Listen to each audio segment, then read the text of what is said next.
बात उस समय की है जब मिस्टर एस मुफारे को ऐसा लगने लगा था कि उन्होंने एस मैक्स, टेलेक्स फ्री और पे डायमंड से बहुत कुछ सीख लिया है। मिस्टर एस मुफारे ने अपने जीवन की पहली कंपनी एस मैक्स की स्थापना की थी, लेकिन उसमें उन्हें सफलता नहीं मिली। उसमें भी उन्हें निराशा ही हाथ लगी थी। उसके बाद उन्हें ऐसा लगने लगा कि उन्हें नई कंपनी की स्थापना करने से पहले बहुत कुछ सीखने की जरूरत है। तब उन्होंने टेलेक्स फ्री नामक कंपनी में अपनी भागीदारी दिखाई और टेलेक्स फ्री कंपनी में भी उन्होंने कई लोगों को ज्वाइन करवाया। उसके बाद टेलेक्स फ्री कंपनी भी कुछ दिनों तक ही चल पाई, उसके बाद वह बंद हो गई। लेकिन मिस्टर एस मुफारे को टेलेक्स फ्री कंपनी से ही कुछ सीखने को नहीं मिला। तब उन्होंने पे डायमंड नामक कंपनी को ज्वाइन किया और पे डायमंड कंपनी में भी उन्होंने पिरामिड योजना के तहत कई लोगों को ज्वाइन भी करवाया, जिसमें अपने नीचे ज्यादा से ज्यादा लोगों को ज्वाइन करवाने पर ज्यादा से ज्यादा कमीशन दिया जाता था। और यही योजना मिस्टर एस मुफारे को उस समय उन्हें बहुत अच्छी लगी और पे डायमंड कंपनी के द्वारा मिस्टर एस मुफारे को पिरामिड योजना के तहत अच्छी खासी अर्निंग भी हुई। लेकिन जैसे जैसे समय बीतता गया वैसे वैसे पे डायमंड कंपनी में बहुत ही कम लोग ज्वाइन होने लगे, क्योंकि जिन लोगों ने पे डायमंड कंपनी को ज्वाइन किया था और उन्होंने किसी को अपने नीचे ज्वाइन नहीं करवाया था, उन लोगों को उनका कमीशन नहीं मिल रहा था, जिसके कारण कुछ लोगों ने पे डायमंड कंपनी के सीईओ और कुछ संस्थापक पर मुकदमा दर्ज कर दिया और उसके बाद पे डायमंड कंपनी को बंद करना पड़ा। लेकिन मिस्टर एस मुफारे को पे डायमंड कंपनी से जो एक बात समझ में आई वह थी कि पिरामिड योजना के तहत ज्यादा से ज्यादा लोगों को ज्वाइन करवाया जा सकता है और उससे अच्छी खासी अर्निंग की जा सकती है। और तब उन्होंने इस योजना के तहत अपनी खुद की कंपनी बनाने की योजना बनाई और 2018 में उन्होंने ऑनपैसे की स्थापना कर दी। लेकिन कोरोना काल आने के बाद 4 सालों तक ऑनपैसे के नाम पर कुछ हो नहीं पाया।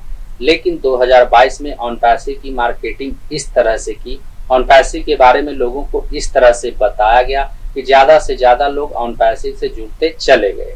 लोगों को ऑनपैसे के बारे में यह बताया जाने लगा कि ऑनपैसे में बस आपको एक बार $97 लगाना है, उसके बाद आपको ऑनपैसे से जीवन भर अर्निंग मिलता रहेगा। यहाँ तक कि आपके बेटे, पोते, नाती सबको अर्निंग मिलता रहेगा, बस आपको एक बार $97 लगाना है। और इसी बात को लेकर ऑनपैसे में ज्यादा से ज्यादा लोग जुड़ते चले गए। मिस्टर एस मुफारे को इसका अंदाजा ही नहीं था कि इतनी अधिक संख्या में लोग ऑनपैसे के साथ जुड़ सकते हैं और देखते ही देखते ऑनपैसे में 14,30,000 से अधिक लोग जुड़ते चले गए। यानी ऑनपैसे में 14,30,000 लोगों ने $97 निवेश किया। तो जिससे आप समझ सकते हैं कि ऑनपैसे में कितना अधिक रकम इकट्ठा हो गया होगा। ऑनपैसिव आईटी कंपनी के बारे में लोगों को ज्वाइन करते समय यह बताया जा रहा था कि ऑनपैसिव कंपनी से जो भी अर्निंग होगा उसका 50% ऑनपैसिव खुद रख देगा और 50% फाउंडर्स के बीच बांट देगा। और इसी बात को लेकर ऑनपैसिव में 14,30,000 से अधिक फाउंडर जुड़ते चले गए। लेकिन अब मिस्टर एस मुफारे के लिए सबसे बड़ी चुनौती यह थी कि उन 14,30,000 फाउंडर्स को ऑनपैसिव में जोड़े रखना, क्योंकि ऑनपैसिव से अर्निंग को लेकर जो समय सीमा निर्धारित किया गया था वह समय सीमा धीरे धीरे खत्म हो गया था और जिसकी वजह से कई सारे लोग इसका विरोध भी कर रहे थे। जिसके बाद ऑनपैसिव में एक रिफंड का ऑप्शन दिया गया, यानी जिन लोगों को ऐसा लग रहा था कि ऑनपैसिव से अर्निंग होने वाला नहीं है वे लोग ऑनपैसिव से बाहर निकल सकते हैं और वे अपना रिफंड वापस ले सकते हैं। लेकिन यह ऑप्शन आते ही ज्यादा से ज्यादा लोग ऑनपैसिव से बाहर निकलने लगे, अपना रिफंड लेने लगे। ऑनपैसिव से बाहर निकलने वाले ज्यादा से ज्यादा लोगों की संख्या को देखते हुए ऑनपैसिव में यह बोलकर इस रिफंड वाले ऑप्शन को बंद कर दिया गया कि कुछ लोग गलती से रिफंड वाले ऑप्शन पर क्लिक कर देते हैं तो वे बाहर निकल जाते हैं। लेकिन ऐसा बिल्कुल भी नहीं था। रिफंड वाले ऑप्शन पर क्लिक करने के बाद ईमेल आईडी पर एक ओटीपी जाता था और उस ओटीपी को फिल करने के बाद कंफर्म करने पर ही रिफंड सक्सेसफुल होता था। और यह सब इसलिए किया गया कि लोग ऑनपैसिव के साथ बने रहें, ऑनपैसिव से बाहर नहीं जाएं। लेकिन फाउंडर्स को रिफंड वापस लेने के लिए जितना समय मिला उतने समय में 3,000 से अधिक लोगों ने अपना रिफंड वापस लेने के लिए रिक्वेस्ट सबमिट कर दिया था। रिफंड सबमिट करने के बावजूद भी कुछ लोगों द्वारा यह आरोप लगाया गया कि रिफंड का रिक्वेस्ट भेजे जाने के बाद भी उन्हें उनका रकम वापस नहीं मिला है। अब इस बात में कितनी सच्चाई है इसके बारे में तो रिफंड भेजने वाले लोग ही बता सकते। वहीं लंबे समय बाद O connect video conferencing web solution को लॉन्च किया गया। लॉन्च करने से पहले O connect video conferencing web solution के बारे में यह बताया जाने लगा कि यह वेब सोल्यूशन दुनिया का number 1 web solution video conferencing web solution बनकर उभरेगा। और ओ कनेक्ट के बारे में यह घोषणा किया गया कि जो लोग ओ कनेक्ट का सब्सक्रिप्शन पैकेज खरीदेंगे और ओ कनेक्ट का सब्सक्रिप्शन पैकेज खरीदने के बाद ओ कनेक्ट के सब्सक्रिप्शन पैकेज को सेल करवाएंगे उन्हें उनका कमीशन मिलेगा। तो बहुत से लोगों ने ओ कनेक्ट का सब्सक्रिप्शन पैकेज खरीदा भी और उसे सेल भी करवाया, लेकिन जिन लोगों ने ओ कनेक्ट का सब्सक्रिप्शन पैकेज सेल करवाया उन्हें उनका कमीशन नहीं मिला, उनका कमीशन पेंडिंग में चला गया। ऑनपैसिव का फाउंडर मेंबरशिप लेते समय जब फाउंडर पेमेंट कर रहे थे तो उस समय किसी तरह का कोई प्रॉब्लम नहीं हो रहा था, लेकिन जब फाउंडर्स को उन्हें उनका कमीशन देने की बारी आई और साथ ही जब ओ कनेक्ट का सब्सक्रिप्शन पैकेज सेल किया जा रहा था, लोग ओ कनेक्ट का सब्सक्रिप्शन पैकेज ले रहे थे, तो उस समय भी पेमेंट करने पर फाउंडर द्वारा पेमेंट करने पर किसी तरह का कोई प्रॉब्लम नहीं हो रहा था, लेकिन जब फाउंडर्स को कमीशन देने की बारी आई तो वहां पर प्रॉब्लम आने लगा और फाउंडर्स को मिलने वाला कमीशन पेंडिंग में चला गया।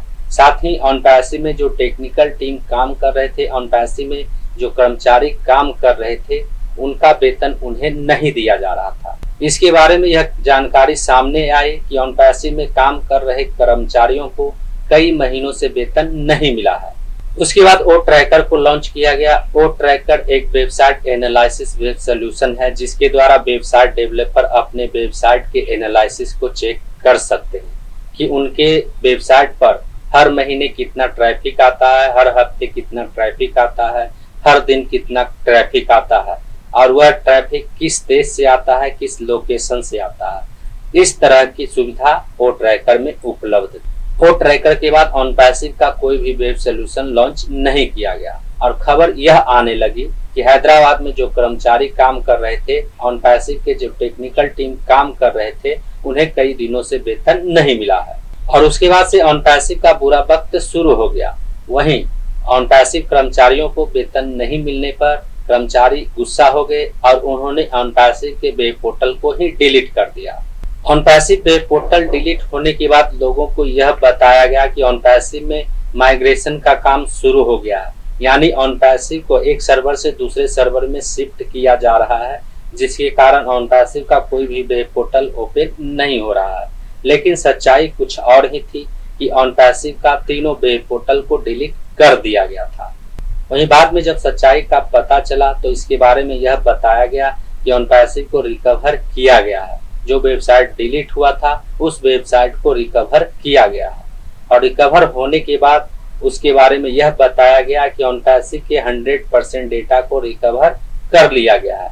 लेकिन यहाँ पर भी एक झूठ बोला गया। ऑनपैसिव के इकोसिस्टम और onpassive.com वेब पोर्टल के डेटा को रिकवर किया गया था, लेकिन ofounder.net के डेटा को रिकवर नहीं किया गया था और वेबसाइट डिलीट होने के बाद फाउंडर्स ने आज तक ofounder.net वेब पोर्टल में कभी भी लॉगिन नहीं किया है, क्योंकि ofounder.net में कोई डेटा ही नहीं है, जिसके कारण फाउंडर ofounder.net में लॉगिन नहीं कर पा रहे हैं।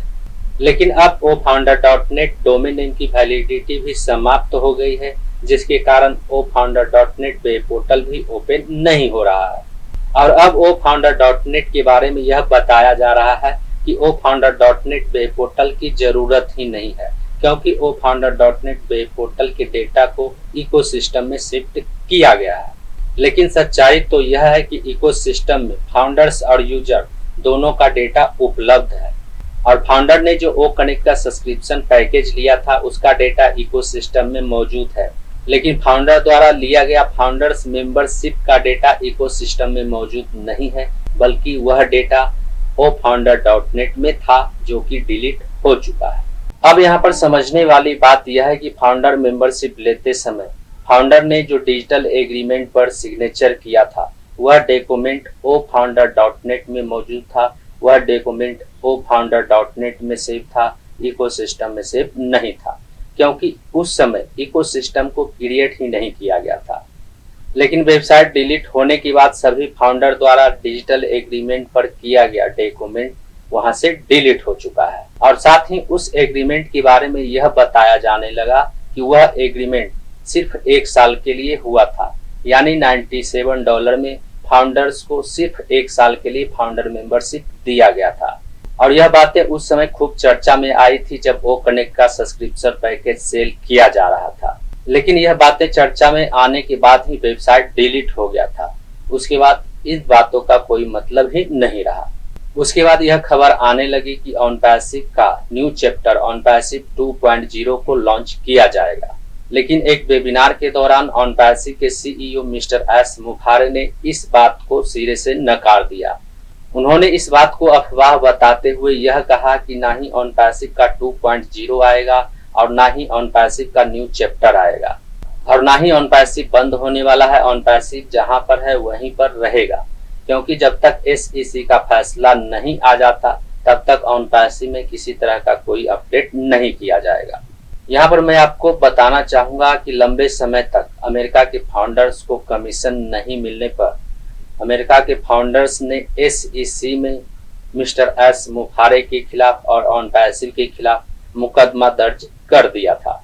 वहीं SEC में मुकदमा दर्ज होने के बाद अमेरिका में OnPassive का ऑफिस बंद हो गया था, और इसके बारे में यह कहा गया कि लोग OnPassive के ऑफिस में जाकर हंगामा करने लगे थे, जिसके कारण ऑफिस को वहां से बंद करना पड़ा। वहीं इंडिया के हैदराबाद में कर्मचारियों का वेतन नहीं मिलने के बाद कर्मचारियों ने हड़ताल कर दिया, और उसके बाद हैदराबाद में भी OnPassive का ऑफिस को बंद कर दिया गया। वहीं OnPassive का एक और ऑफिस दुबई में था, जो वेबसाइट डिलीट होने के बाद उस ऑफिस को वहां से भी बंद कर दिया गया। यानी कई देशों में OnPassive का जितना भी ऑफिस था वह सभी ऑफिस धीरे धीरे बंद हो गया। लेकिन कुछ फाउंडर लीडर द्वारा अभी भी यह बताया जा रहा है कि OnPassive आने वाला है, लेकिन सच्चाई तो यह है कि OnPassive बंद हो चुका है, और जिसकी घोषणा मिस्टर एस मुफारे ने पहले ही कर दिया है कि ना तो OnPassive 2.0 आएगा और ना ही OnPassive का न्यू चैप्टर आएगा। हम एक नए प्लेटफॉर्म पर शिफ्ट करने जा रहे हैं, और उस प्लेटफॉर्म का OnPassive से कोई लेना देना नहीं है। और जो लोग मेरे उस नए प्लेटफॉर्म पर मेरे साथ जाना चाहते हैं वे जा सकते हैं, और जो नहीं जाना चाहते हैं उनके लिए कोई बात नहीं। और इसके बारे में यह खबरें आने लगी कि मिस्टर एस मुफारे OnFusion नाम की नई कंपनी बनाने जा रहे हैं। लेकिन फिर बाद में खबरें यह आने लगी कि SEC में मुकदमा दर्ज होने के कारण मिस्टर एस मुफारे अपने नाम से कोई नई कंपनी नहीं खोल सकते हैं, और इसलिए उन्होंने OnFusion को छोड़ दिया है। वे OnFusion के साथ नहीं जा रहे हैं। उसके बाद मिस्टर एस मुफारे के प्रोफाइल smufare.org पर एक अपडेट किया गया, जिसमें मिस्टर एस मुफारे को ग्लोबल डोमेन इंटरनेशनल का फाउंडर बताया गया। यानी मिस्टर एस मुफारे के प्रोफाइल में यह मेंशन किया हुआ था कि mister S मुफारे global domain international के फाउंडर हैं। उसके बाद खबरें यह आने लगी कि mister S मुफारे global domain international के साथ शिफ्ट होने जा रहे हैं, जो एक डोमेन रीसेल और वेबसाइट क्रिएटर प्लेटफॉर्म है। लेकिन यह खबरें आने के बाद मिस्टर एस मुफारे का प्रोफाइल smufare.org अपने सर्वर से गायब हो गया, यानी वह वेब पोर्टल ओपन ही नहीं होने लगा। और उसके बाद से यह बातें अब तक सीक्रेट बना हुआ है कि मिस्टर एस मुफारे कौन से नई कंपनी के साथ शिफ्ट होने जा रहे हैं। यहाँ पर मैं आपको बताना चाहूंगा कि जब OnPassive का इकोसिस्टम वेब पोर्टल को लॉन्च किया गया था, तो इकोसिस्टम वेब पोर्टल के डैशबोर्ड में 3 फ्री वेब सॉल्यूशन हुआ करता था, जिसमें एक ओमेल, दूसरा ओनेट और तीसरा ओट्री। ये तीनों फ्री वेब सॉल्यूशन हुआ करता था। ओमेल के द्वारा किसी मेल आईडी पर मेल भेजा जा सकता था और मेल को रिसीव भी किया जा सकता था। जिस तरह से हम जीमेल का इस्तेमाल करते हैं उसी तरह से हम ओमेल का भी इस्तेमाल किया करते थे। वहीं OnPassive का फ्री वेब सॉल्यूशन ओनेट एक सोशल मीडिया प्लेटफॉर्म था। जिस तरह से हम सोशल मीडिया के रूप में फेसबुक, व्हाट्सएप, इंस्टाग्राम इत्यादि को यूज करते हैं, उसी तरह से OnPassive का ओनेट एक सोशल मीडिया प्लेटफॉर्म था, जिसमें हम अपने कंटेंट को, हम अपने वीडियो को, अपने इमेज को पोस्ट किया करते थे। वहीं ऑन पैसिव का एक और फ्री वेब सोल्यूशन ओ ट्रिम के द्वारा हम किसी भी लंबे लिंक को शॉर्ट कर सकते थे। लंबे लिंक को हम ट्रिम करके उसे छोटा कर सकते थे। साथ ही उस शॉर्ट लिंक को हम QR कोड के रूप में बदल भी सकते थे और उस QR कोड को हम किसी को शेयर कर सकते थे और उस QR कोड को स्कैन करके उस लिंक के पेज पर विजिट किया जा सकता था। ऑन पैसिव का ये तीनों वेब सोल्यूशन ओमेल, ओनेट और ओ ट्रिम इकोसिस्टम के डैशबोर्ड में फ्री वेब सोल्यूशन हुआ करता था। लेकिन जब ऑन पैसिव का तीनों वेब पोर्टल डिलीट हो गया तो डिलीट होने के बाद इकोसिस्टम को तो रिकवर किया गया, लेकिन इन तीनों वेब सोल्यूशन को रिकवर नहीं किया गया और ना ही ऑन पैसिव का paid web solution O connect और ओ ट्रैकर को भी रिकवर किया गया। वेबसाइट डिलीट होने के बाद ऑन पैसिव को इतना बड़ा नुकसान हुआ, इतना जबरदस्त नुकसान हुआ कि उसे रिकवर कर पाना मुश्किल ही नहीं नामुमकिन भी था। लेकिन इसके बावजूद भी फाउंडर लीडर द्वारा यह कहा गया कि ऑन पैसिव का डिलीट किया गया 100% डेटा को रिकवर कर लिया गया है। तो यदि ऑन पैसिव का 100% डेटा रिकवर हो ही गया है तो इकोसिस्टम के डैशबोर्ड से ओमेल, ओनेट, ओ ट्रिम, ओ ट्रैकर, ओ कनेक्ट कहाँ है?